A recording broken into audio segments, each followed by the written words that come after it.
I have a few tips and tricks which I would like all junior surgeons to take home with them. One of them is that when you are decalcifying the valve, try and remember that the commissures have the calcium under them and it needs to be peeled off. The other thing is that the chunks of calcium on top of the leaflet lie on the upper surface of the leaflet, not the under surface. So when you are taking out calcium from the cusps, it should be from upper surface and thereby avoiding damage to the underlying structures. So these are two important tips in decalcifying.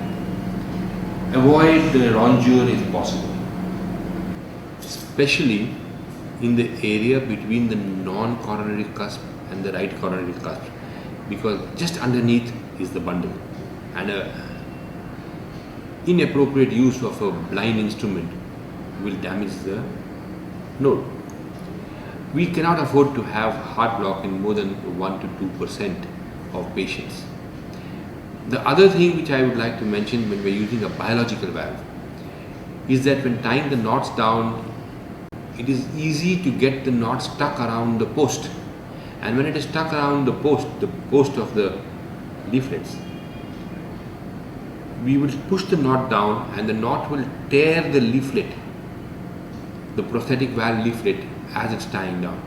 So whenever we are tying near the stent post, it should be careful that the knot is placed outwards and away so that it doesn't accidentally fall onto the leaflet. The third point I'd like to say is that when using a tissue valve, it is important to wash the valve for 10 seconds in the bowl of saline.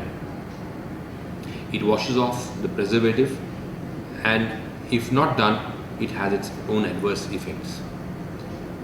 The last point I'd like to say is that when doing the aortotomy, one should be careful that one doesn't go too far in the lower end at the back, going beyond the sinotubular ridge, and again on the side of the pulmonary artery. If we go too far in, then we have chances of damaging or causing a hematoma at the back, which becomes difficult to handle. Another point which is very important, and I've had to help somebody out when they had trouble, was that too aggressive decalcification in the left coronary cusp, just under the left coronary ostium.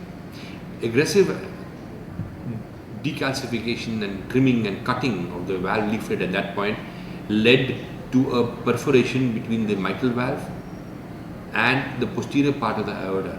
So after coming off pump, my junior friend had a problem and there was bleeding from behind, and we had to go back in and redo that bit of the operation. So as I said, these are little tips and tricks when doing the aortic valve. It is important to organize your steps with your team so that these multiple sutures don't come in the way. It is simple enough to do a single valve in one cardioplegia, and if you've got a good team, you can do 2 valves in a single cardioplegia. It's not a problem with continuous technique, and I have done that even with interrupted technique. But what I would like to advise is your team should know the steps, you should know the steps and follow the same step every single time. A mechanical